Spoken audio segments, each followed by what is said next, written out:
Salut tout le monde, j'espère que vous allez bien, c'est votre bon vieux Sunny qui est là, et oui en qualité HD, et oui ça ne rigole plus sur Geek and Sport. En tout cas j'espère que vous allez bien, à quasiment 2 semaines des fêtes, on avance tranquillement, et bien bientôt dans le bilan football qui aura lieu dans la dernière semaine de décembre, où on débriefera voilà, la première partie du championnat de Ligue 1, Ligue des Champions, etc. etc. Mais pour l'heure, c'est Focus. Et Focus, eh bien, se focalise sur un match. Rennes-Paris Saint-Germain, avec le score de 4 buts à 1. Un score bon, pour le Paris Saint-Germain. Un score qui a donc... on va quand même le débriefer. Vous allez voir que quand on va rentrer un peu dans les détails, vous allez voir qu'il y a des choses assez intéressantes à débriefer.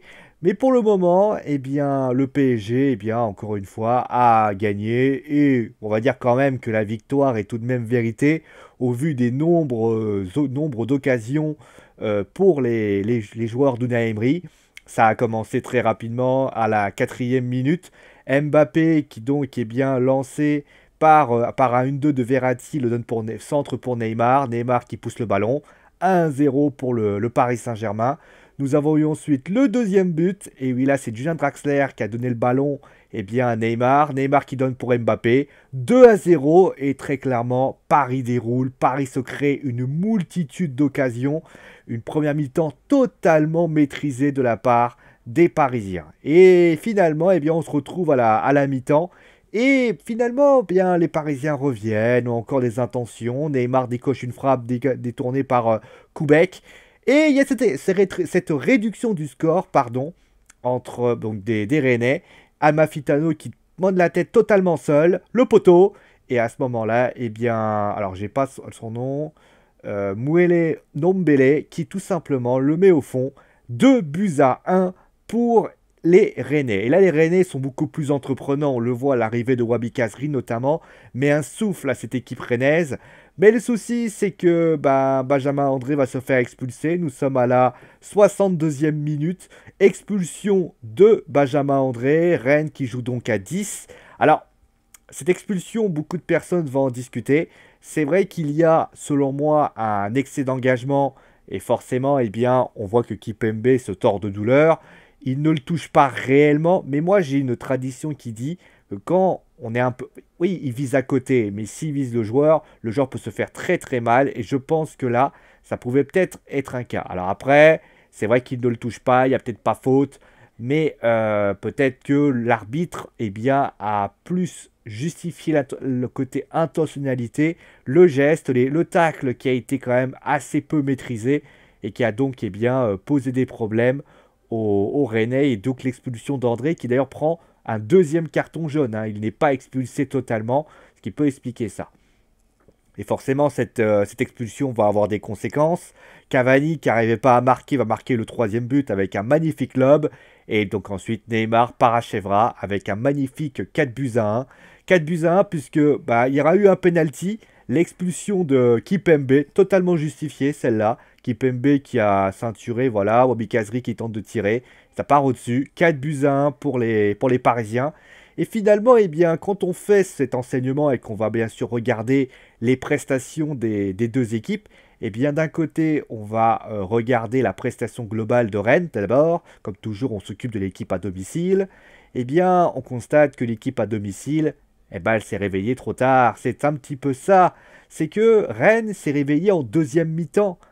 Elle n'a pas joué en première mi-temps. Et ça a été le problème du Stade Rennais. Il faut une bonne deuxième mi-temps. On les voit beaucoup plus engagés dans le défi physique et notamment, ça montre les lacunes parisiennes, notamment sur le plan défensif. On a eu notamment un Kipembe relativement décevant, un Marquinhos qui a fait ce qu'il a pu, et notamment on a vu également un Dani Alves qui n'a pas toujours été serein, et des pertes de balles parisiennes. Et c'est là qu'on remarque que malheureusement, Rennes aurait dû être beaucoup plus entreprenant dès l'entame de match. Ils ont été cueillis à froid par Neymar, pardon, j'allais dire par Mbappé. Mais très clairement, ça a été une erreur. C'est un peu comme le match qu'on avait fait contre Strasbourg. C'est-à-dire que en Coupe de la Ligue, c'est-à-dire que Strasbourg avait fait, je crois, 35 minutes assez faméliques. il y a eu 2 buts 1, il y a eu quasiment 2 buts, je crois, 2 buts de la part des Parisiens. Et il a fallu une réduction du score des Strasbourgeois pour que Strasbourg se réveille. La défense parisienne n'est pas au mieux en ce moment. Il faut que les joueurs de Sabri Lamouchi, il faut que Rennes aille plus dedans. Et ça, par contre, ça n'a pas été fait. Et c'est une immense déception, selon moi. C'est encore une fois mon avis. Et mais pour moi, ils se sont réveillés trop tard, les Rennais. Et quand tu te reviens trop tard, en plus de ça, il y a cette expulsion. Après, l'expulsion, je pense qu'elle permet à Paris de reprendre la mainmise sur le match parce qu'à 11 contre 11, je suis pas certain que le PSG s'en sorte. Mais en tout cas, moi, j'ai vu une équipe rennaise qui aurait dû se réveiller plus tôt. Et je pense que là, le PSG aurait sans doute galéré, le PSG aurait souffert. Et ça n'aurait pas été bon pour lui et pour le business. L'autre côté, on a eu quoi? Eh bien, nous avons eu le Paris Saint-Germain, le PSG qui, lui, eh bien, a fait le même match contre Strasbourg, le même match contre... Bah voilà, il n'arrive plus. Paris qui a fait une très bonne première mi-temps, même une très très bonne, honnêtement, main mise sur le ballon, honnêtement, une possession de balle excellente. Mais finalement, eh ben, quand on fait le tri, ben, on se rend compte que la deuxième mi-temps n'a pas été à la hauteur. Alors oui, il y a les 4 buts qui mettront sans doute un petit peu de baume au cœur. Mais alors oui, Rennes s'est réveillé, mais il y a un vrai problème défensif du côté du PSG. On voit des problèmes notamment dans la charnière centrale. Moi, j'ai vu un Kipembe qui avait l'air complètement absent. Alors lui qu'on disait impressionnant et serein, je le trouve pas du tout serein. Enfin, dans les dernières sorties qu'il a fait, notamment contre Strasbourg. Alors, est-ce que c'est un problème physique? Est-ce que le PSG, voilà, est-ce que Kipembe est fatigué? Mais encore ça, je suis pas d'accord, parce que Kipembe doit être au top physiquement. Je rappelle que cet homme, que ce monsieur, que ce jeune homme, eh bien, doit récupérer la place de Thiago Silva. C'est la troisième, c'est-à-dire qu'il n'y en a pas d'autre avant. Et quand Thiago Motta dit d'ailleurs il faut récupérer un défenseur central et non pas un milieu de terrain défensif, il met peut-être en avant le fait qu'il y a le troisième défenseur qui est Kipembe, n'est peut-être pas encore assez mûr pour pouvoir aller, parce que on va encore, voilà, vous allez voir, hein, dans les tops et les flops, vous allez voir que Kipembe, bah, il est dans les flops forcément, mais voilà, pas serein du tout, mais il est à l'image de cette équipe parisienne, parce que même en première mi-temps, il a été bien, honnêtement. Il y a eu un très très bon jeu, bon défi physique, même si lui était un peu en deçà. Mais voilà, il y a une bonne équipe parisienne. Et la deuxième mi-temps, alors là, la défense parisienne a totalement volé en éclats. Pas sur les côtés, c'était plutôt dans l'axe, avec notamment des problèmes de placement. Ça payera pas contre le. Là, ils ont réussi à s'en sortir, mais ça risque de payer cash. Ils risquent de le payer cash, les Parisiens. En Ligue des Champions. Là, ils vont quand même affronter le Real Madrid, qui est quand même qui a une armada offensive assez exceptionnelle. On parle de Karim Benzema, on parle quand même de Cristiano Ronaldo, de Gareth Bale, d'Asensio. Si les mecs, ils attendent tranquillement que les choses arrivent, le PSG va se prendre, mais je veux dire totalement, va se prendre une rouste en Ligue des Champions et au Real Madrid. Et là, ça sera une énième déception. Et demander à Neymar, je pense que Neymar va pas être très ravi. Demander à Mbappé, il va pas être très ravi. Il faut faire attention là. Ils ont été premiers. Et d'ailleurs, la première place, quand on y regarde, et ben, quand on regarde que le Bayern a récupéré Besiktas, et ben, tu te rends compte que la deuxième place était peut-être mieux. Mais ça, après, ça s'appelle aussi se contenter du minimum. Mais au regard de ce qu'on a vu, eh bien moi je trouve que le PSG défensivement, c'est très moyen. Alors est-ce qu'ils auront la possibilité de récupérer un autre défenseur central, voire même quelques... Parce que, ou alors réussir à les faire se concerner les trois, parce que après, est-ce que c'est possible? Après, il ne faut pas oublier que, notamment en début de saison, on était tous en train de dire que les trois défenseurs étaient exceptionnels. Peut-être qu'il y a aussi un problème de physique, peut-être que les joueurs sont fatigués. On sait qu'il y a eu des problèmes physiques, notamment de la part de Thiago Silva qui est actuellement blessé. C'est très limite au niveau défensif et ça se voit. Et moi, je serais quand même le PSG. J'essaierai soit de recruter un défenseur central ou alors, tout simplement, bah, j'essaierai aussi peut-être de voir si je peux pas trouver une solution. Et là, c'est à Unai Emery de trouver la solution en question. On va passer maintenant au top et au flop, comme à chaque fois. Le top et le flop, on va commencer par les tops. Alors, les tops, il n'y aura que des Parisiens, hein, désolé. Le troisième, j'ai voulu mettre Lo Celso. Et oui, Lo Celso que j'ai trouvé extrêmement intéressant. Un peu moins bien en deuxième mi-temps, forcément, mais dans son rôle de récupération de balles, il a été très intéressant. Les passes ont été très bonnes.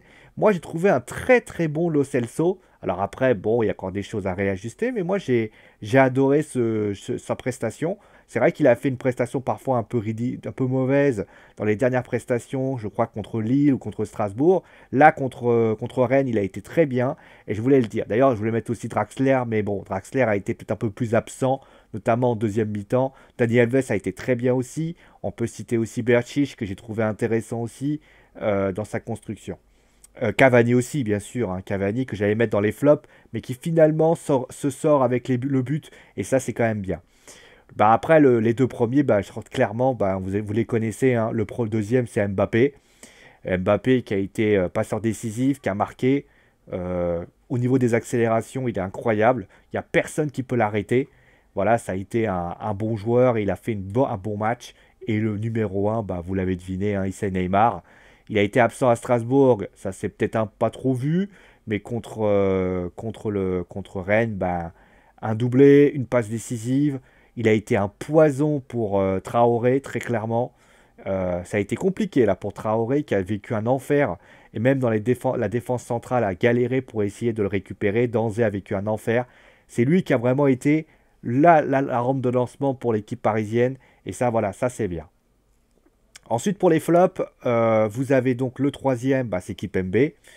J'ai déjà un peu expliqué, j'ai pas besoin d'expliquer plus. Quand vous avez des problèmes, déjà expulsion, mais il y a aussi voilà, des problèmes défensifs, des problèmes de placement. On le sent pas serein, Kipembe, en ce moment. On le sent pas serein. Alors après, qu'est-ce qui cause ce manque de sérénité alors que c'est justement là qu'il aurait dû se révéler. Je rappelle que Thiago Silva est blessé. Il aurait dû bien se révéler. Et finalement, il ne s'est pas révélé du tout. Je dirais même que j'ai l'impression que l'avoir mis titulaire l'a plus inhibé qu'autre chose. Notamment, voilà, des problèmes physiques. Notamment, il y a un problème physique où il se fait jeter. Il y a les deux cartons jaunes, voilà, c'est pas non plus exceptionnel. Là, très clairement, il vit un moment compliqué, Kipembe. L'année dernière, on avait tous été là, oh mon Dieu, contre le Barça, il avait été impressionnant. Là, contre Rennes, il n'a pas été à la hauteur. Voilà, troisième. Le deuxième, j'ai mis... alors, après, c'est compliqué parce que la défense n'a pas été exceptionnelle. J'ai hésité entre Traoré et Niagnon, mais je vais mettre Niagnon parce que c'est plutôt dans l'axe que les ballons ont eu des problèmes. Parce que sur les côtés, Neymar a beaucoup déboulé sur les côtés, mais c'est plus Berchiche qui l'a fait. Mais sinon, Neymar, il a surtout repiqué dans l'axe. Et Niagnon et Mexer, eh ben, ça n'a pas été exceptionnel. Voilà. Donc, je pense que Niagnon, voilà, ça a été compliqué pour lui. Et le premier, bah, ça a été Romain Danzé. Parce que Danzé, alors après, on peut citer aussi Bourigo qui n'a pas été exceptionnel. On peut citer, alors il est à son but aussi, mais il n'a pas été non exceptionnel non plus. Mais on peut citer aussi, voilà, Danzé qui a souvent essayé de pêcher, qui a pas vraiment trouvé des solutions. Donc voilà, moi je trouve que voilà, si j'ai un. Voilà, Danzé, moi je le mets dans le flop numéro un parce que c'est quand même le mec qui aurait dû apporter, qui était la sentinelle de l'équipe, et finalement, il n'était pas là. Mais après, soyons clairs, hein, si vous remplacez, vous mettez Mexer à la place, ou si vous mettez Traoré, très clairement, vous avez pas mal de flops hein, au niveau défensif du côté de Rennes, et ça forcément, ça n'était pas bon pour le business. Voilà. Voilà un petit peu ce qu'on pouvait dire donc pour ce focus. Est-ce qu'il y aura un focus demain entre Lyon et Marseille? Ça pour l'instant je ne sais pas. Mais en tout cas, ce qui est sûr, c'est que, en tout cas, soit ça sera le dernier focus de la saison, parce que voilà, on va terminer tranquillement. Je rappelle qu'on aura un bilan foot qui aura lieu donc, je ne sais pas encore la date, mais ça sera entre le 26 et le 29, donc dans ces zones-là. Ce sera une vidéo enregistrée, donc pas la peine d'essayer de chercher un live, ce sera une vidéo enregistrée. On vous parlera voilà, des différentes prestations. On fera une espèce de conseil de classe en fait, avec ceux qui auront la félicitation, la mention blanc, l'avertissement de conduite, et bien sûr, doit faire ses preuves, et l'avertissement de conduite. Ça, voilà, par rapport à ça, on mettra bien sûr les clubs, on mettra les joueurs qui m'ont impressionné, les joueurs qui m'ont déçu. Voilà un petit peu ce qu'on pouvait dire, et je rappelle bien sûr que le Wrestling Show est déjà sorti. N'hésitez pas d'ailleurs à donner vos pronostics si vous les avez. Ou j'ai un Discord, je le répète une nouvelle fois, nous avons un Discord dorénavant. Dans ce Discord, eh bien, vous pouvez discuter avec nous. C'est pas compliqué. Vous téléchargez le logiciel. Si vous êtes sur PC, vous téléchargez via le téléphone tout simplement l'application. Vous cliquez sur le lien qui est dans la description et vous allez apparaître sur le Discord. Vous mettez un pseudo, vous apparaissez sur le Discord. Vous discutez avec nous, faites une présentation, vous discutez avec nous et après ça sera bien sûr un très très grand moment. Voilà, je vous fais en tout cas des gros bisous et je vous dis bien sûr à très vite pour un nouveau focus. Si jamais on ne peut pas se revoir, bah, passez de bonnes fêtes. Et bien sûr, on se retrouvera en 2018. Allez, ciao tout le monde et à la prochaine!